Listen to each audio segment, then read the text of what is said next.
post, or I see lions on the front of a building. I mean, does that mean? And Princess Diana refers to somebody as being inhuman, so now automatically they're killing people, and I'm not buying it. I can't. You ain't buying, Brandon, and that's good, because I ain't selling. All I'm telling you is a few of the strands, a few of the puzzle pieces. How is something on a statue a strand? That's all I'm saying. It's a puzzle piece among vast numbers of other puzzle pieces in the millions of words I've written on this. And when you see the puzzle pieces put together, and you don't do that in a day going around London, then you'll start to realize the credibility of it. But I'm not trying to sell you anything. No, I know you're not trying to sell it, but you're showing me evidence, and I got to be honest with you, I don't think the evidence is that compelling. I don't think it's credible. I'm not buying it. It's a few strands in a massive tapestry. I don't know, man. Maybe David's got onto something. I mean, it's pretty... What do you mean maybe David's onto something? Maybe he's onto something. I mean, you know, what, do you think he's a con man?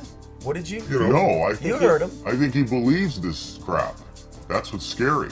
Well... What's even scarier is that we flew 7,000 miles to listen to him for a day. What about the 12-step thing? To have a meeting about people that are having relationships with reptilians?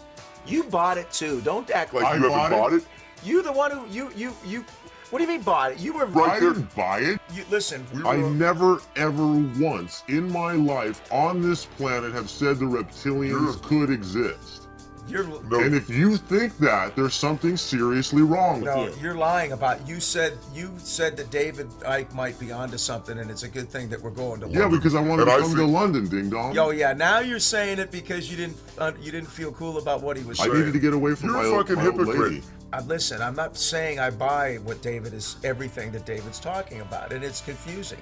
I'm simply saying maybe he's right that you can't figure it all out in a day. That's all I'm saying. On the plane ride home from London to Los Angeles, Mr. X told us that Brandon started to show signs of depression and hinted that he was thinking about giving up his search for Jude. But then Brandon changed his mind. Why? No, he didn't change his mind. They changed it for him.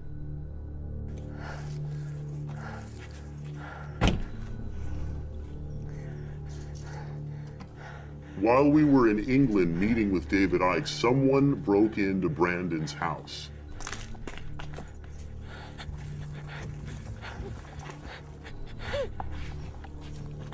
Give me your cell phone. I gotta get the kids out of school.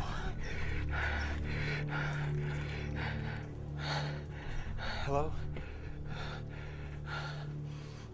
But they didn't take anything of value. They left the jewelry, they left the flat screen TVs. The only stuff they took was the information related to Jude, to the Jude case.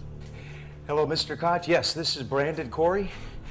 I've got kind of an emergency situation. I need to get both of my sons out of school immediately, and I'm coming by to pick them up. But I need you to keep both your eyes on them till I get there. Mr. X tells us that the very next day, Brandon hired 24-hour private security to protect his children, and, fearing for his own life, he moved out of his Malibu home. Then he moved into a friend of ours' garage.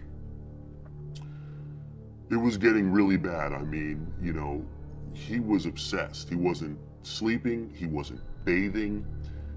He was 24/7 combing and recombing the evidence that he had, trying to find a new lead. But I thought all of the information, all of the evidence that he'd compiled on his Jude investigation had been stolen in the burglary. Everything had except one thing. The one thing that he took with him to London to show David Icke. Jude's hidden camera footage. And Brandon watched this stuff, man, obsessively. He went over that DVD, must have been 1,000 times. And it's a good thing he did, because that's when he found it. Okay, you rolling? Yeah, I'm rolling. Okay, listen, just stay with me with this, okay? Just hear me out for a few minutes, all right? I'm gonna start from the top.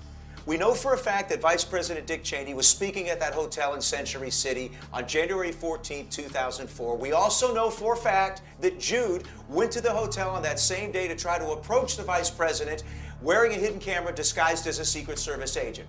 You're with me, right? Yes. Okay. All right, right here. How does he get past these guys? We don't know, but he gets past these guys in through the hotel lobby, okay? He's gotten past 2 or 3 Secret Service agents somehow. Okay, look at this guy. This guy is obviously securing the elevators, correct? Yes. Okay. Doesn't it look like he's looking right at Jude? It looks like he could be, yes. Jude gets right by this guy. He gets right by this guy, he gets inside the elevator, and he hits PH, which we've seen, which stands for what? The penthouse floor. Now, look at this. If you look at the footage here very closely, you can see, bring the camera in here for a second. Look at the floor here. See how it's carpeting and then it changes here? It's shiny. Does that look like that could be a marble floor? Yeah. Okay, we've got 2 Secret Service agents standing on what could be a marble floor in front of a doorway. So what could they be securing? It could be the penthouse suite. Could be the penthouse suite. Who could be in the penthouse suite at this very moment? Who could be in the penthouse suite this day? Dick Cheney, Brandon. Dick Cheney. Exactly. In my opinion, Dick Cheney's in that room.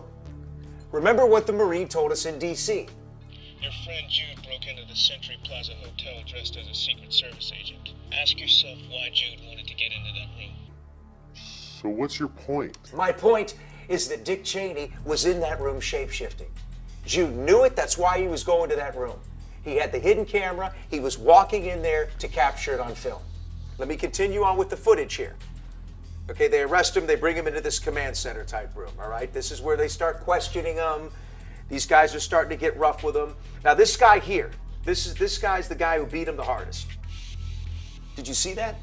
No, see what? Bring the camera in here, and I'll slow-mo it, okay? Right before the camera goes dead. Watch this. Watch this guy's eye.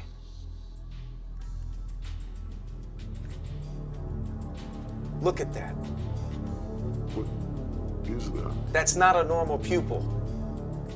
A human pupil is round. That's a vertical pupil. What has a vertical pupil? Those lizard people, those reptilians. Remember what David said to the taxi cab in London. He said, when these people shapeshift, they do it in a fit of rage, and the first thing to go is their eyes. Had Jude's camera not have been knocked dead, he'd have gotten a full shapeshift on film. Think it through here, man. We followed up every lead. We went to Jude's house. What did we find? We found that book on David Icke. We know that. What else did we find? We found that other book, that Bible-type book from that group, The Arena. That's the only thing that we haven't followed up on is that group, The Arena.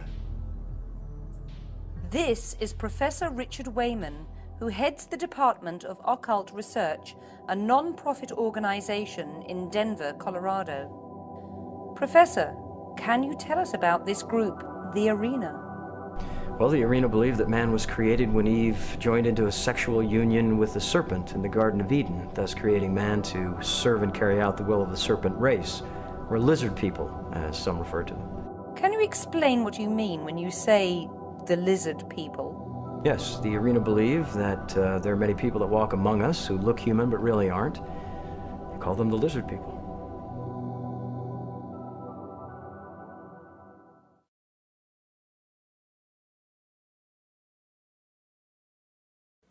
How did you find where this group, The Arena, resided?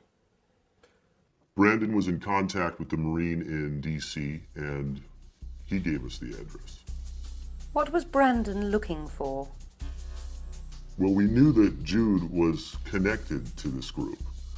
So we were looking for anything that could connect, the Arena to the reptilians or the lizard people. But we couldn't find anything. So we just waited and waited until finally they came out. How long did you and Brandon follow The Arena around for? We followed them around for a couple of weeks. But most of the places that we followed them to were just everyday, errand type places. The cleaners, the video store. But then finally, we followed them to this building. It was a strange building with a strange energy around it. And it was built in the shape of a pyramid.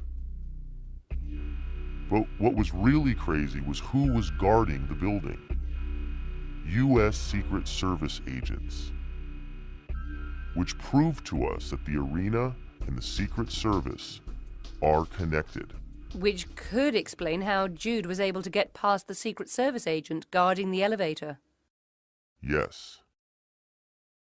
Next, Brandon contacts the Marine whom they had originally met in Washington, D.C. The two men meet in a hotel room by the airport in Denver. I don't know, man. Maybe David's got onto something. I mean, it's pretty... What do you mean maybe David's onto something? Maybe he's onto something. I mean, you know, what, do you think he's a con man? What did you... No, Post. Or I see lions on the front of a building. I mean, does that mean... And Princess Diana refers to somebody as being inhuman, so now automatically they're killing people, and among vast numbers of other puzzle pieces in the millions of words I've written on this, and when you see the puzzle pieces put together, and you don't do that in a day going around London, no, but then you'll start to realise that I'm not buying it. I can't. You ain't buying, Brandon, and that's good, because I ain't selling. All I'm telling you is a few of the strands, a few of the puzzle pieces. How is something on a statue a strand? That's all I'm saying. It's a puzzle piece. Credibility of it, but I'm not trying to sell you anything. No, I know you're not trying to sell it, but you're showing me evidence, and I got to be honest with you, I don't think the evidence is that compelling. I don't think it's credible. I'm not buying it. It's a few strands in a massive tapestry.